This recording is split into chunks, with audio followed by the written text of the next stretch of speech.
Hi అందరికీ, అందరు ఎలా ఉన్నారు? Welcome to Sujatha Chandi vlogs. ఈ చికెన్ బిర్యానీ చూస్తే చాలా టెంప్టింగ్ ఉంది కదా, టేస్ట్ గిట్లా అంతే బాగా వచ్చింది.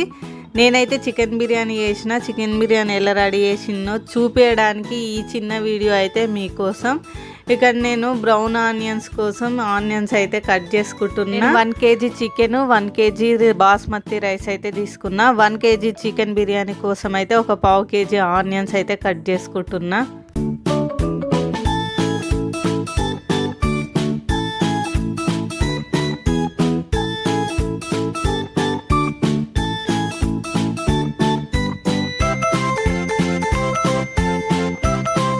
ఆనియన్స్ కట్ చేయడం అయితే అయిపోయింది. ఇప్పుడు ఆనియన్స్ని డీప్ ఫ్రై చేసుకొని పక్కన పెట్టుకుందాం.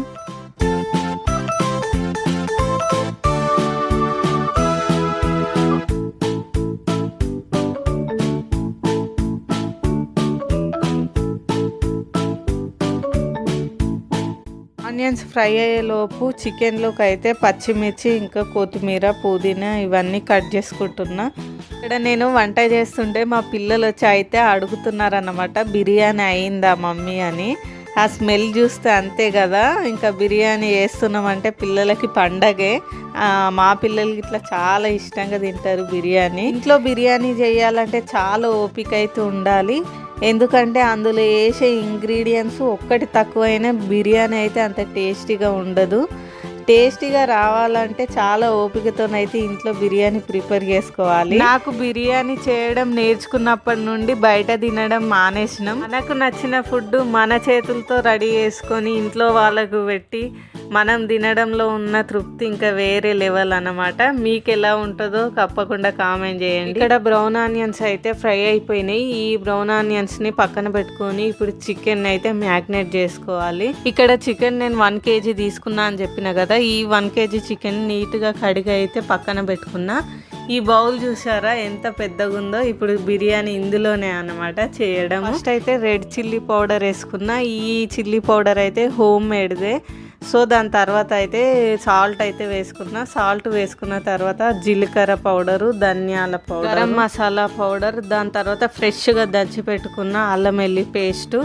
అల్లం వెల్లి పేస్ట్ ఫ్రెష్ వేసుకుంటేనే బాగుంటుంది, స్మెల్ అనేది మంచిగా వస్తుంది. స్టోర్ చేసిన అల్లం అయితే వేసుకోవద్దు. ఇక్కడ కొత్తిమీర, పుదీనా, పచ్చిమిర్చి, 1 కప్పు పెరుగు అయితే వేసుకుంటున్నా. 1 కప్పు పెరుగు వేసుకున్న తర్వాత కొంచెం పసుపు, ఇందాక ఫ్రై చేసి పెట్టుకున్నాం కదా బ్రౌన్ ఆనియన్స్, ఆ బ్రౌన్ ఆనియన్స్ వేసుకోవాలి. దాని తర్వాత కొంచెం చికెన్ మసాలా అయితే యాడ్ చేసిన.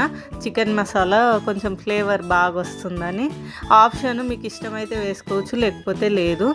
ఇంకా ఇక్కడ 2 నిమ్మకాయలు అయితే పిండుకున్న. బాగా నిమ్మకాయ ఫ్లేవర్ చాలా బాగుంటుంది చికెన్కి. ఇంకా మనం ఇందాక ఫ్రై చేసుకున్న ఆనియన్స్లో మిగిలిన ఆయిల్ అయితే వేసేసుకోవాలి. ఆ ఆయిల్ వేసుకొని అయితే బాగా కలుపుకోవాలి. ఒక 20 minutes అన్నా కలపాలి. 20 minutes 10 to 20 minutes కలిపితే ఆ చికెన్ అనేది బాగా మసాలా అంతా దానికి పట్టుకొని టేస్ట్ అనేది చాలా బాగా వస్తుంది అన్నమాట. మీరు ఈ చికెన్ ఎంత మంచిగా మ్యాగ్నేట్ చేస్తారో చికెన్ బిర్యానీ అంత పర్ఫెక్ట్గా వస్తుంది. ఇక్కడ నేను బాస్మతి రైస్ ఒక 1/2 hour ముందే కడిగి పక్కన పెట్టుకున్నా. అందులో కొంచెం మసాలా, పచ్చిమిర్చి, కొత్తిమీర, పుదీనా, ఇంకా సాల్ట్, మనకు రైస్కి తగినంత సాల్ట్ ఈ రైస్లోనే వేసుకోవాలి. ఇక్కడ నేను సాల్ట్ అయితే యాడ్ చేసుకుంటున్నా. దాని తర్వాత కొంచెం ఆయిల్ వేసుకున్న తర్వాత గ్యాస్ పైన పెట్టుకొని 70% అయితే కుక్ చేసుకోవాలి. కొంతమంది ఎసరు పెట్టి రైస్ వేస్తారు, ఇట్లా చేసుకోవచ్చు, ఇష్టం అనమాట. నేను ఎప్పుడు ఇలానే చేస్తా, చాలా బాగా వస్తుంది. ఇప్పుడు 70% అయితే కుక్ అయిపోయింది. ఈ రైస్ని అయితే ఇందాక మ్యాగ్నేట్ చేసుకున్నాం కదా చికెన్, అందులో అయితే వేసేసుకోవాలి. వేసుకున్న తర్వాత అయితే కొంచెం బ్రౌన్ ఆనియన్స్, ఇంకా కొత్తిమీర, ఇక్కడ నేను ఫుడ్ కలర్ అయితే యూజ్ చేయట్లేదు, కొంచెం వాటర్లో పసుపు కలిపి ఇక్కడ ఫుడ్ కలర్ లాగా అయితే వేసుకుంటున్నా. ఎందుకంటే ఫుడ్ కలర్ అంత మంచిది కాదు, నేనైతే ఎప్పుడు యూజ్ ఇలానే చేస్తా. మీరు ఎవరన్నా ట్రై చేయకపోతే ట్రై చేయొచ్చు. దాని తర్వాత నెయ్యి అయితే వేసుకుంటున్నా. ఈ నెయ్యి అయితే హోమ్ మేడ్దే, ఇంకా కొంచెం ఎక్కువే వేసుకోండి, నెయ్యి అయితే చాలా బాగుంటుంది. దాని తర్వాత మూత పెట్టేసుకొని బరువు పెట్టుకోవచ్చు. నా దగ్గర సిల్వర్ పేపర్ ఉంది, సో నేను సిల్వర్ పేపర్ అయితే యూజ్ చేస్తున్నా. మీకు ఏది అవైలబుల్గా ఉంటే అది మీరు యూజ్ చేసుకోవచ్చు. ఇంకా సిల్వర్ పేపర్ పెట్టేసి ఒక 10 మినిట్స్ హైలోను, ఒక 20 మినిట్స్ లోలో పెట్టి గ్యాస్ ఆఫ్ చేసుకోవాలి. గ్యాస్ ఆఫ్ చేసిన తర్వాత ఒక 5 మినిట్స్ వెయిట్ చేసి ఇంకా మూత తీసి తింటే చాలా బాగుంటుంది బిర్యానీ అయితే.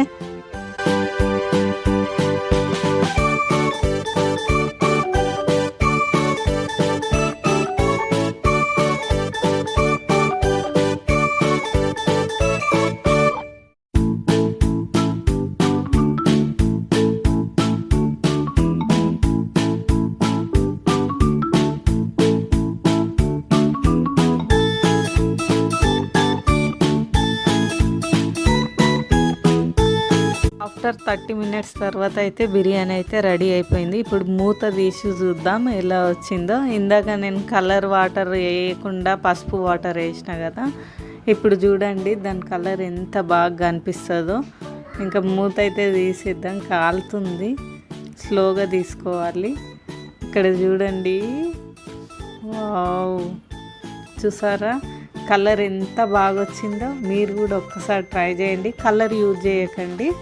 ఇంకా పసుపు అందులో వాటర్ వేస్తే ఎంత బాగా వచ్చింది కదా, పూలుగా చాలా బాగా వచ్చింది బిర్యానీ అయితే. టేస్ట్ పిల్లలైతే వెయిట్ చేయలేకపోతున్నారు. ఇంకా పిల్లలకు పెట్టేసి తినేసి టేస్ట్ ఎలా ఉందో మీకైతే చెప్తా.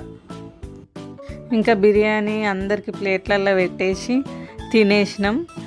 వీడియో అయితే తీయలేకపోయినా ఎందుకంటే పిల్లలు వెయిట్ చేయలేకపోయారు, అప్పటికే లేట్ అయిపోయింది. ఇంకా దాని తర్వాత మూవీ పెట్టుకొని చూసుకుంటూ అందరం తినేసినాం. మూవీ సౌండ్ వస్తుంది కాబట్టి ఇంకా వీడియో అయితే షూట్ చేయలేను. తినేటప్పుడు వీడియో షూట్ చేయాలని అంత గుర్తుకైతే రాలేదు. దాని తర్వాత గిన్నెలు అయితే కడిగేసిన. ఎన్ని గిన్నెలు వచ్చినాయో చూడండి. బిర్యానీ గిన్నెలు అయితే ఎక్కువే అవుతాయి. కొంతమంది బిర్యానీ వేయాలంటే గిన్నెలు దోమడని చేయకుండా ఊకుంటారు. ఇంకా పని అంతా అయిపోయింది, తినేసిన కిచెన్లో పని, ఇంకా పడుకోవడమే. Thank you for watching this video. మీకు కనుక ఈ వీడియో నచ్చినట్టయితే లైక్ చేయండి, షేర్ చేయండి, ఛానల్ని తప్పకుండా సబ్స్క్రైబ్ చేసుకోండి.